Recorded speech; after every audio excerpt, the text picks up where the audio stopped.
So yeah, I think we're inspired today. Let's go for our third question. Mihail, what's the question that we want to talk about? Yeah. So I was thinking we can talk about one specific technique that people can use Okay. in the English learning, or more specifically communication skills learning. Okay. And I think this technique is really useful. I mean, I found it from my own experience, of course. I found it useful, but I think it also helps you to build confidence, because this is some part that most English learners are struggling with, and they always ask me, so how do I get more confident? Mm-hmm. And I think one particular way, or one solution here would be to use the technique called paraphrasing. Okay. So trying to paraphrase what you are saying, and basically saying the same thing in different words, using different phrases, different expressions. And just one additional benefit of using this technique would be basically when you start paraphrasing, you get your message across easily. So at least people will they will not understand what you are saying first time, but once you rephrase it, once you put it into different format, once you probably slow down next time when you're explaining it, people will be able to understand what you're saying. Okay. So I think you're onto something here. So let's just kind of explain in a little bit more detail. So when we say paraphrase, are you saying that say the same thing that you said earlier with different words? Yeah. Is that what it means? Because the paraphrasing a lot of time also can be used in different ways. So I just want to make sure that we're talking about this, that you're saying the same thing that you said earlier with different words, instead of saying the same thing that someone else has said earlier in different words. Which way are we talking about here? I would say each of them will have benefits. I mean, each of these two techniques. I would say that both maybe fall under the category of paraphrasing. So sometimes we need to paraphrase ourselves, and sometimes we need to add some additional details, or just paraphrase what other people were saying. I think we can talk about both. Okay, so let's do that then. Which one do you like to start with? Should we talk about paraphrasing yourself first? Yeah, myself. So paraphrasing yourself. So what's the best way to do it? Okay. So I mean, as a matter of fact, we actually talked about this in the earlier video, that we say use different words to explain yourself, and use more words. Try to describe the word that you want to talk about, right? That's what we said earlier. So how do you paraphrase yourself is the question, right? Yep. So when paraphrase, honestly, it's kind of interesting that it's kind of interesting concept that you say the same thing in a different way. So for example, if I use a word that you don't understand, let me just try to think of a word that you might not, I mean, obviously you will understand this word by now, but let's just say that I use the word project management. Okay, and now you don't understand the word project management. So I say, if you learn project management, you will be a great,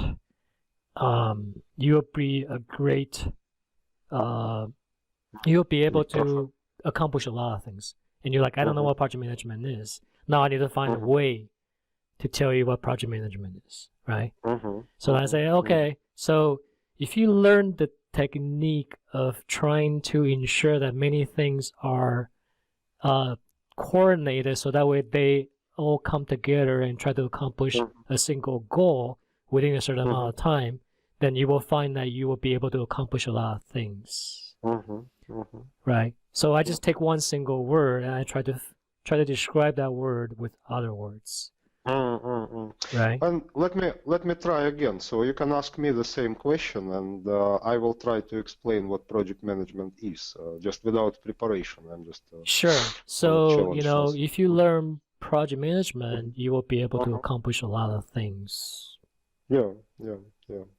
And when I think about project management, so the first thing that comes to mind is like projects in general. Like we do all sorts of projects. Right. Think about any project that you are doing now, whether it's an education or maybe software, and why is it challenging? Because we have to manage our projects, right? So project management is just about getting things organized, getting everything in a specific schedule, and knowing the roles and knowing the people who perform those roles. So that's what project management is about.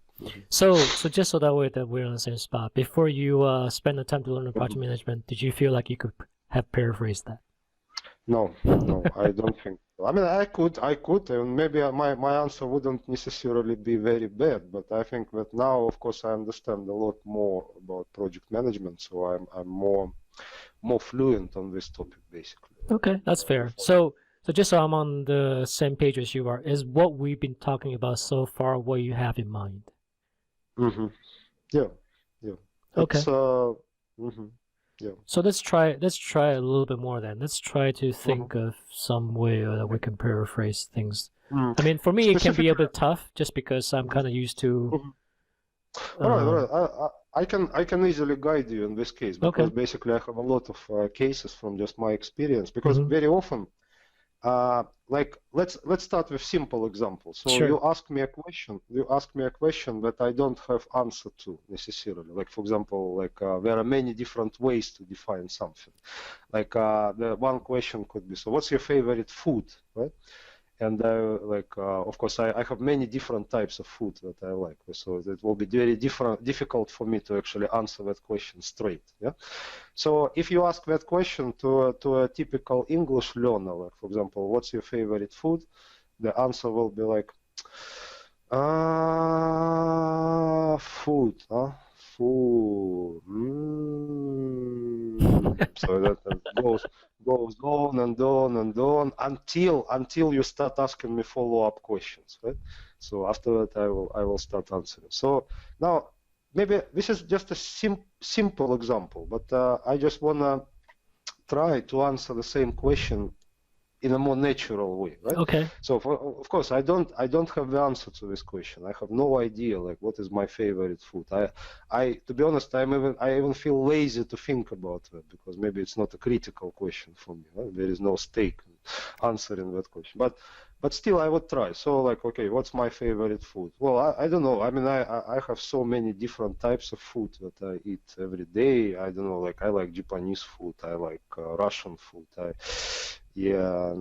So it's really hard to say. I mean, there are so many different. So where's the paraphrasing coming in here?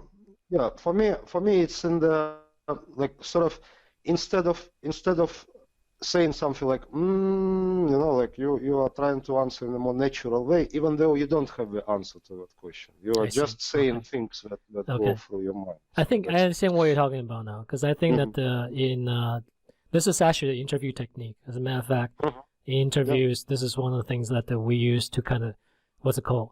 Fill the dead air. Okay? Because by the time that the interviewer asks you a question, then you'd be like, I don't know the answer to that question. How am I supposed to be answering it? And if you don't actually try to fill the dead air, you're going to feel that you're very stressed. You're going to feel like, oh my God, I can answer this question. I'm starting to look really bad. And you'd be like, and then the more you stress about it, the worse the answer comes out to be. So one of the techniques that, like you said earlier, what is your favorite food? Although this question is not going to come up in interview, but it is very similar in the situation that someone asks you a question, you have no idea how to answer it. So you want to say the same thing, basically. Yeah. You know, I ask you a question, what's your favorite food? And you say, what is my favorite food? So that's your paraphrasing. You're paraphrasing the question back to the person. So that way you're buying yourself time. Not only buying yourself time, but also trying to buy yourself additional understanding of it. So for example, if a lot of time developers would be asked a very tough technical question. And obviously if I try right now, do you want to try one? Yeah. Since you're not a developer, you're not gonna be able to answer it anyway. But try to answer it. Yeah. Okay. Mhm. So Yeah. Okay. so what is Okay. actually, let me just ask a simple, a Yeah. straightforward, more Any. concept question. How does encryption work? Encryption. Well, I think my understanding is encryption is some kind Wait. But you of did not try to paraphrase it. You tried to jump in to answer the question immediately. So this question didn't uh-huh. trip you. Let me ask you a question that could trip you. Mhm. Okay. How does operating system load itself? Hmm. So how does the system load itself? Well, I only have experience with Windows, and I don't think I have an expert level experience, but yeah, actually I still need to learn how the operating system works. So So that's I don't fine. think But you see, when I ask you that question, Mhm. Mhm. you first thing you do is that you answer the question back at me. Yeah, You try yeah. to show me that you heard my question. And that is very important when it comes to conversation. I'm glad you bring this up because even though this is an interview technique, I did not think of this for English learning purposes. So you definitely want to basically repeat your question. You repeat the questions back Yeah, yeah. to show understanding. And Mhm. we'll talk about this more when we get into interview specific sets of videos that we want to record. But that's a great point. The great point that you brought up, that it can also be used for English learning purposes. So that's awesome. Mhm. Yeah. Yeah, yeah. And also, like that would be the first step, and the second step would be when you start answering the question. Mm-hmm. Don't be afraid to, basically, I'm giving advice to people who are still learning English. Don't be afraid to say the same thing again and again and again until you get the feeling that the other person understands what you're saying. Mm-hmm. Because very often we don't understand what you're saying, and there are multiple reasons for that. So one reason is your pronunciation, for example, right? So you still need to work on that. And lack of vocabulary, perhaps, or maybe you are making mistakes when you are saying something, so obviously people cannot understand what you are saying. Maybe sometimes the person you are talking to is not listening to you. That's another reason. So no matter what the reason is, so the best technique is just to slow down and repeat the same thing again, but using a different phrase. So because first time, if you repeat the same phrase, maybe they won't be able to understand again. Mm-hmm. So you could say like, so the operating system, well, yeah, I don't know. Actually, like I don't work with operating systems. Maybe I only know Windows, but what are other types of operating systems? I have no idea. Right? So like at least you say something, and at least you try to get that message across to the person you are talking to. So kind of for me, that's also one benefit of paraphrasing. Or so you don't just keep silence. You don't just drag yourself more and more into that in confidence, like what should I say? What did they understand what I say? So just keep talking, keep saying, try to explain it, answer questions, and hopefully you will get your message And across. yeah, and that's a very great point. But let's expand this a little bit more. You know, Yeah. um, here's the thing about communication. We're saying, how do you fill the dead air, for a very specific purpose. But also, Yeah. like you said, once because part of it is that you are trying to ensure that your confidence level does not get damaged by lack of understanding and unable to answer questions and things like that. But another thing is that when it comes to communications, a lot of people need to remember communication is a two-way street. And what does that mean? It means that it's not going to be just one side asking you questions and you answer it. You also get to ask the question back. So for example, if I ask you the question, say, how does operating system load itself? You know the word operating system. And you can also know the concept of loading itself, but you don't know how this whole thing works together. And maybe you don't know one of those particular concepts. Then you can just say, oh, how does the operating system load itself? I'm sorry, but what I'm thinking about is, do you mind explaining to me what loading itself means? Do you mind explaining to me what is operating system? That might seem to be a very simple question, given our knowledge right here, but it might be a very difficult question if this is the wrong industry. So, for example, a lot of people is not going to know what the term asset-backed security is. So if I ask you, say, how does asset-backed security work? Then you're going to, ask yourself, say, wait, how does asset-backed security work? Wait, what is asset-backed security? Do you know what asset-backed security is, by the way? I know a little bit about it, but not on an Do you expert remember level. the Great Recession? Yeah, of course. It's one of the drivers, apparently, from my understanding. So Right. That's right. true. So, but anyway, that's the repeat what people have asked about. Try to repeat it back, understand it, but don't be shy. Yeah. If you have questions, don't try to answer the questions by yourself. Ask questions. And this is the same in interviews as well. If people ask you questions, it doesn't mean that your job is to just answer questions.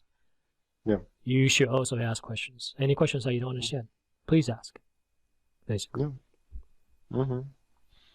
Yeah. It really helps you to build confidence, both in interview settings and just any communication, any learning sort of setting. Even if you're a native speaker and even if you're learning new things, I think it's still a great technique for you to. This is a technique that the native speakers also need to learn, specifically for interview purposes, for sure. So, okay, that sounds good.